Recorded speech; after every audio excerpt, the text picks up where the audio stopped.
chers internautes, Banapoto, partout dans le monde, na Belgique surtout, toujours précisé na Belgique, na Gand, c'est 31 août, il y a une kermesse, la grande alors, la totale, il y a Mounene, organisé par Jean Mouzenga, n'est-ce pas, chers amis? Oui.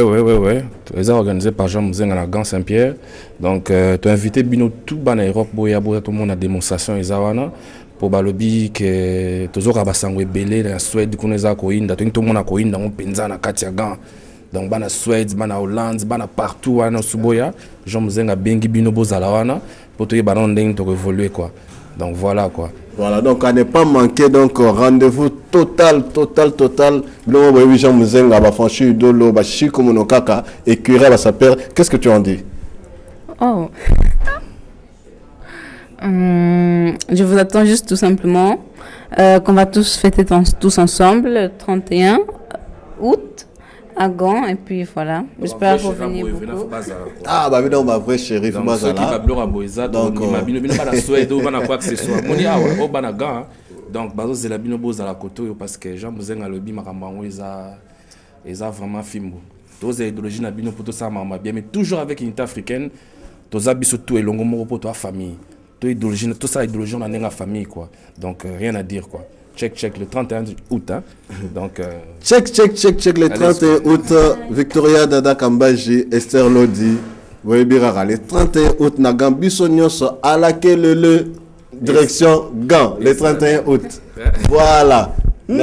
Sangwebele midi. Donc le 31 août biso nyonso na Katia Gand. Grand kermesse doit se préparer et zo lamba manakatia nzungu ya ma famille. Donc biso nyonso kuta na Katia Gandi. Gand le 31 août Oyinda avec organisation ya Jean Mouzenga HD aspect beauté charisme ngayeyo pe lisusu na Congo Yvlandre oyo tozana na Katia Masolo. Donc le 31 mokili mobimba Bella London Italie Suisse Angleterre bana Paris bana Bruxelles bana Cologne bana Genève bana Mabele zo melamai Toya to sepela, to clôturer vacances ensemble, en famille, en beauté. Bon, bah, vacances, toya to sangana, to sepela. Donc, pour to tombola, culture africaine, parce que thème nangoza, Africa Unity. L'unité africaine. Somme check, bisous sur les 31 août Nagan. Merci. Bonjour, vous tous qui nous suivez de partout dans le monde, je vous salue. Aujourd'hui, j'ai encore le plaisir, une fois encore, de recevoir sur nos plateaux M. Séraphin Kachama. M. Séraphin Kachama, dont on a surnommé l'ennemi du pasteur, qui a fait un débat sous haute tension dernièrement, musique qu'il faut et zonga.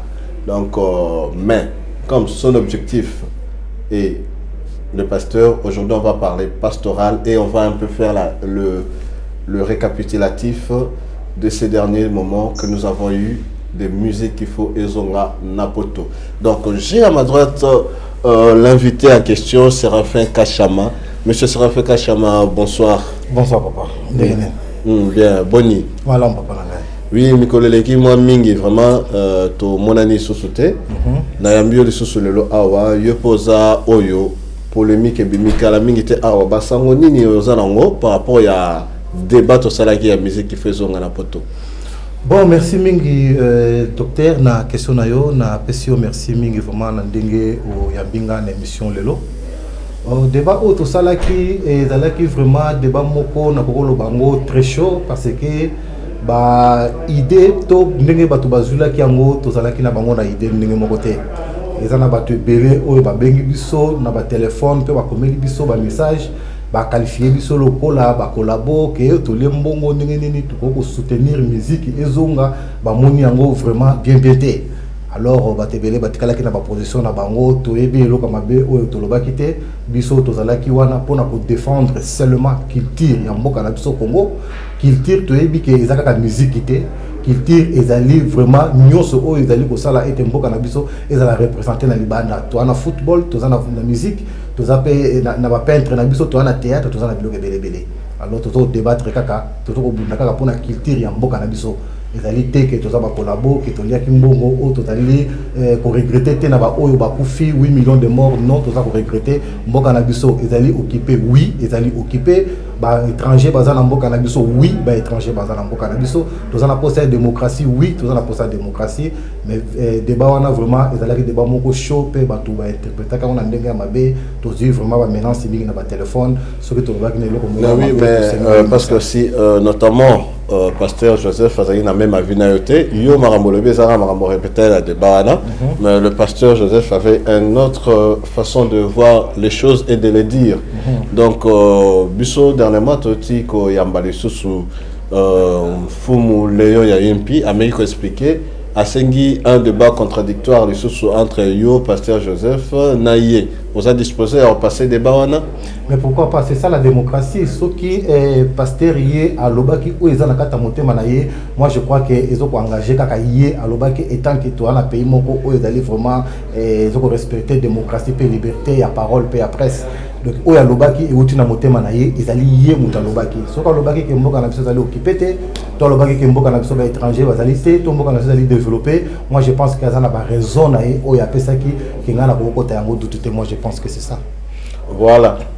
Pour avancer, M. Séraphin Kachama, donc, yo va bien nous l'ennemi des pasteurs. Donc, titre à Makasi Oyo et Kolayo Yangwana, l'ennemi des pasteurs. L'église paix, ils ont connu au Panzana, malgré que l'ennemi des pasteurs. Malade, ils ont eu vraiment, docteur, na pesio merci na question na yoana na satanda ki na ngote ke na ko poser ngai question wana na lingi na lo baboye soki lelo oyo ba église eza ko panzana na kati na Europe to na kati na ville o to fandi Anvers il faut totala débit ya likambo na kanisi ba pasteur o to zo benga ba pasteur ba lobaka nyonso Dieu m'a parlé na ba na ministère Dieu m'a parlé na sololi na Nzambe mais ce qui Nzambe vraiment a sololi na yo je ne crois pas que dans une année ou 2 ans église ko kufa alors et le connaît ça débit ce qui débit et ça m'a paix fait na yango pe ko la catastrophique so totali bien Nzambe l'air a benga ki Moïse na ayebisi Moïse alobi Moïse naza ko kende ko tinda yo ozonga kuna na Égypte pour na kende ko libérer bana na ngai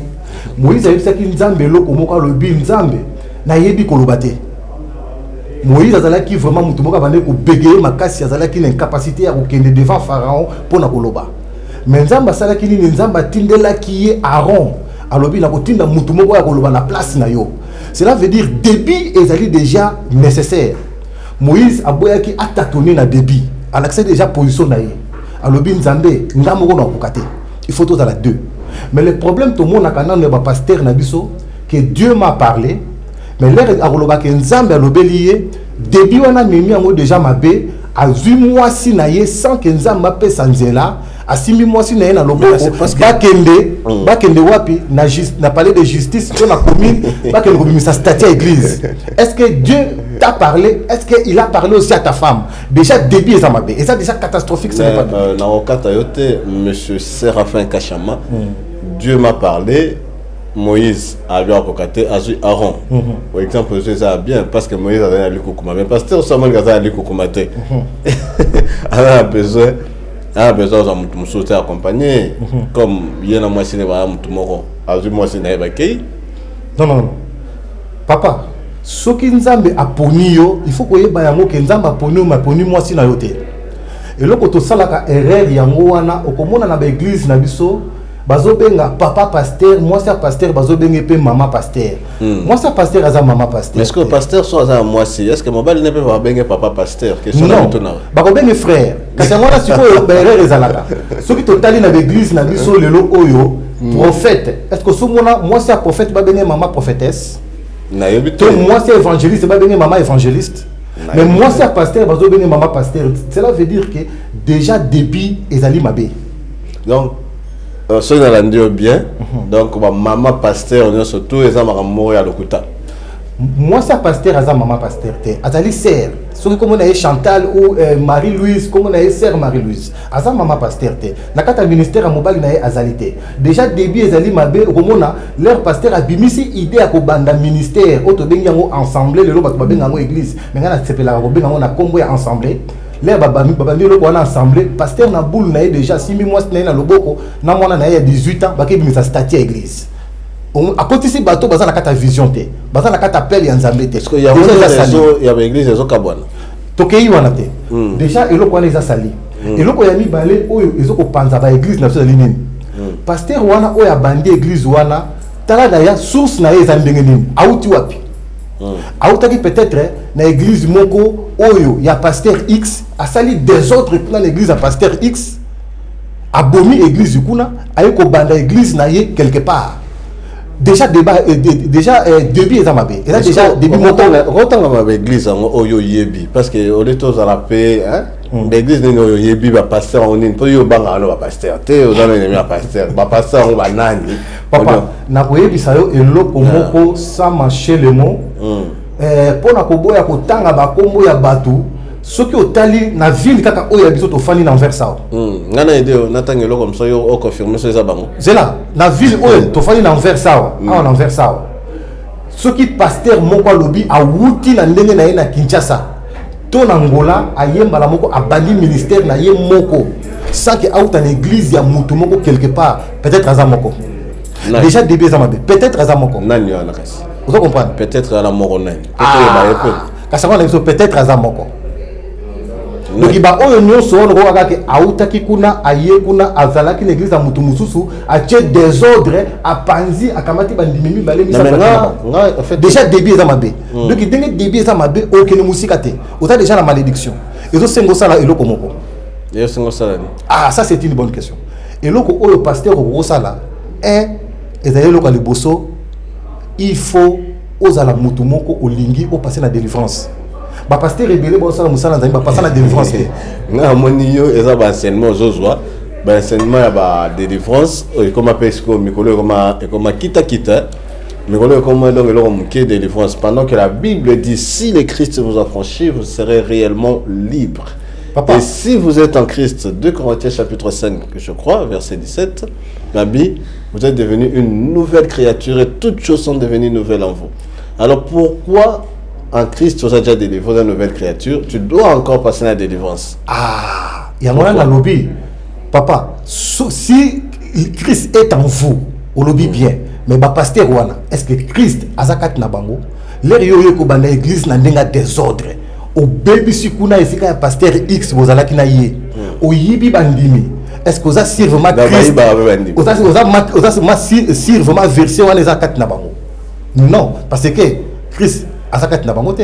Ba outi l'église peut-être na peut exemple il y a pasteur ou bien il y a Jean Belva, il y a Jean Belva, asali mobulu kuna a panzi. Donc pasteur Jean Belva asali mobulu. Ayibi comme pasteur Jean Belva. Ayibi bandimi kuna esika ya pasteur Jean Belva a panzi après sikoyo akiko fungola kuna na gauche.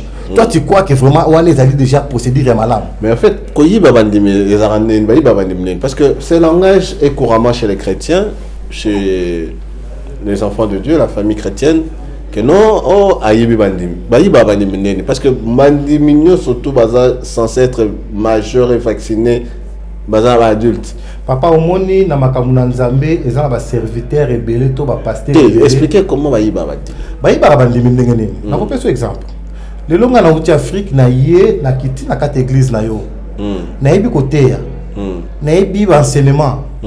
Au pesinga confiance au pesinga cher na komi ko sala enseignement pe na komi ko teya komi ko lexanga liboso na komi pe influer bandimba ko benga na téléphone ah papa musala osala ezaki to komi nzama pambola yo ah merci mama nga na bana musala oyo kala na bandango na Afrique na bandango lelo te nzamba sala nga makasi nongo mona kangai awo kaka bandimi bango moko wana bakomi ko bisa ah papa oyebi ke ndongo zalewa pe okoko sala pe loko na yo moko yo etant ko za no délivrer te pasteur yo tant que pasteur oyebino makamuna nzambe to koti na muzindo to yebite ke bandimona bazo mema ona réel parce que on est dans fotanani ya mukolo église to ya yo oye parce que so mukolo église appelle ça fondation bien parce que dans le communion so so fondation za malamu mukolo église za na problème te mukolo église za na problème te appelle so confiance ya mbio parce que mukolo église donc so na landi ba dire na on a terme tout ça que mukolo église et là son nzambe te za pasteur azawana te Nzambe ye azali wana apesi vision epai na yo po yeba ndenge ya kotambusa église etonga na ye. Mais maintenant les rio azali wana ozotambusa ba berger okobwaka te soki pasteur moko to évangéliste moko auti Afrika se présenter que nga azango saïda Nzambe ofungolela ye maboko koyamba ye. Mais nga na pesi je connais d'autres églises d'ailleurs église misusu oh c'est difficile pasteur apesa mutu cher na pesi ba pasteur wana raison. En tout cas nga na pesi ba pasteur wana raison. Ngapi na pesi ba pasteur wana raison parce que ba pasteur rebelle o baza ko pota na kata ba église ya bandimi ya batu bazo ko yana désordre baza ba rebelle o bazali converti te ba bongola mitema te baza na kata désordre pe l'air ba ko bima ba ke ko sala église na bango ebe ezala ndenge nini ba fani na bandako na bango okomona ba mama surtout ba mama ba ko ya papa ndenge nini biso pe toko kosala eloko na biso te biso moko ba mama tozala toko supporter yo toko luka sali okoti na kata ba gère ba mama wana ba mama bakanisi ba mbongo na bango ba makelemba na ba mbongo na bango ba location familiale la bana ba ke ko luka sali yo po ye wana ngai siko pasteur na bino bo sali ko na singa na kingo ya ba mama wana batu ba chelo wana lokola pasteur ba mama wana ba bana ko diriger lokola télécommande okozana loba te soko lobi mukolo ba mama wana ba ko telema ba mama nande ba ko panza église. Donc on a moni l'église et zo ko panzana parce que fondation ezamabe. Fondation ezamabe voilà pourquoi l'église zo panzana selon Séraphin Kachama tout ça yo au mona ramabe est-ce que yo bon wana papa na koyeba ça eloko moko naza mondimi na bongwana mutu nyonso aza na ba faiblesse na ye aza na ba erreur na ye mais Bible zo koyeba biso il faut tous ala lokola Pierre. Moi je suis comme un Pierre, la Bible nous dit Pierre azalaki apôtre moko azalaki permis na Yesu azalaki na ba faiblesse na ye mais à chaque fois bandai ko koya abandai ko umela te ko telema pe ko se convertir ko senga pe bolimbisi nzambe pas olimbisa Yesu pas olimbisa ye ya mwana Yesu azo ko qualifier Pierre lokola parmi ba apôtre ya Yesu oyo batikala ki ferme pe azo benga aza pilier pe libanga. En fait yo na église oyo sambela rosa nani oza pasteur oza mundimi simple oza mokambi non oza kuna bandakala to keti kuna sikoyo po bopanza na ngai na église o nazali je suis qu'un simple frère. Ah donc le pasteur n'est pas un frère. Na lobi un simple frère parce qu'il y a on a tenu pasteur azali simple frère te. Ah simple frère te. Non. Donc pasteur azali simple frère te azali berger à église. Parce que en quoi est-ce que tu qualifies quelqu'un de ton église comme étant ton frère? Mais l'air toujours quand la vision moko c'est l'ensemble tout ça. Donc ce qu'on a pasteur boka la vision moko. Mais bien sûr. Akasebo za frère tende. Non. Pasteur azali frère, mais na lobi azali simple frère te azali na titre na yolo pasteur azali frère, mais azali simple frère te o lokola nouveau frère moko nouveau converti aye na kata ensemble mamoka komo ko la makambo na nzambe non aza muto aza na engagement c'est quelqu'un il faut respecter parce que la Bible nous dit un serviteur de Dieu mérite double honneur. Donc azali simple frère te aza muto azo ko mériter double honneur. Problème na ngasko na lobaka yango wana. Pourquoi serviteur de Dieu mérite double honneur? Papa, c'est la Bible qui le dit. Bible dit serviteur d'honneur. Bible lobby que serviteur de Dieu azali mutumo kaza ko mériter double honneur, il faut te payer ça vraiment. Problème est toi que serviteur de Dieu mérite double honneur. Babi honneur hein? Oui. Babi honore ton père et ta mère hein? Oui. Est-ce que yo honora au père non la mère na ondeni?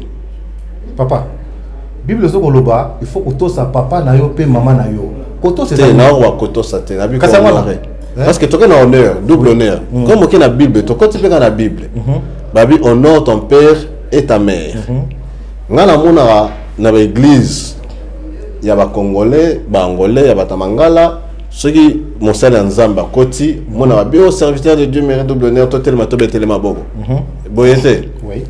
Akasi Mexico, on a bit. Et babi honore ton père et ta mère. On aura papa na ora maman na ora. Bien sûr. Alors ça papa na bien côté na ndako tellement tellement bogo. Papa, ça dépend de l'éducation, il y a ma famille. Ngai na ebi ke ndenge papa nanga kolisa ngai papa nanga soka uti musala. Il faut tellement papa nanga uti musala opesi mbotete. En tout cas, lege to kola ki na kinta soko vegogo. Papa nanga comprendre te eh yo, ngala uti musala opesi mbotete. Allez, telema. Yo moko faut telema. Biso to kola ki bongo. Yango no moni ke na génération na biso oyo tozalaka muke aux téléphone au bengi Kinshasa. Moi nzala botini moi $100. Toujours au respect. Le problème est que ya honneur wana ko tellement ko beta maboko wana.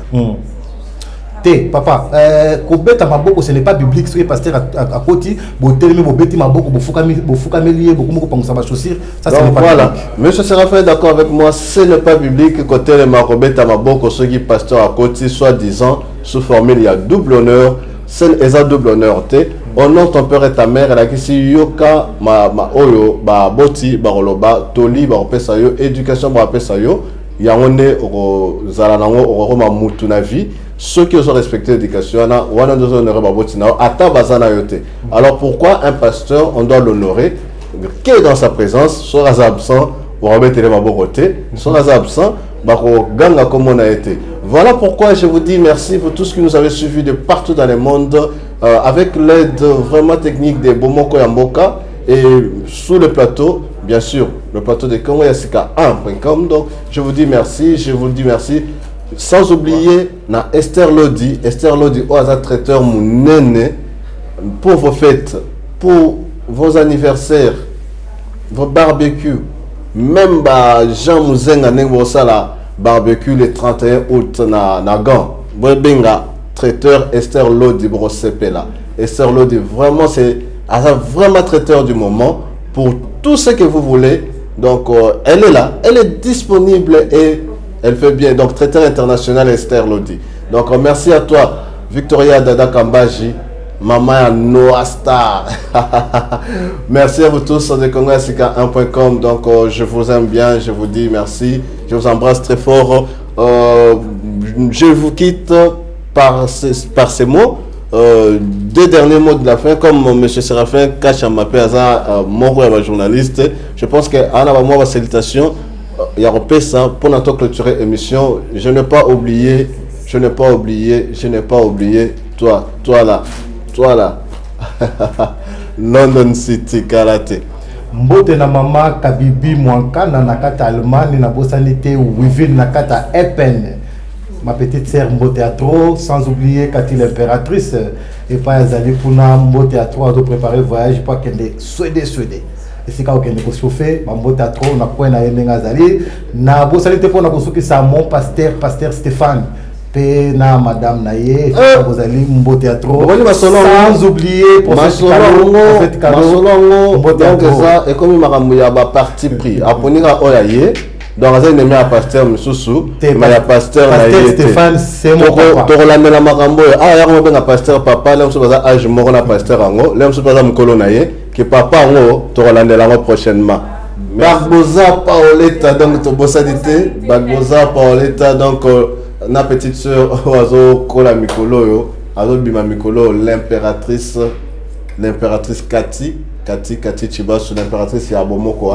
Donc on va voir ça mélange symbiose na Congo Yassika impeccable. Voilà, je vous dis merci, donc à très bientôt, merci.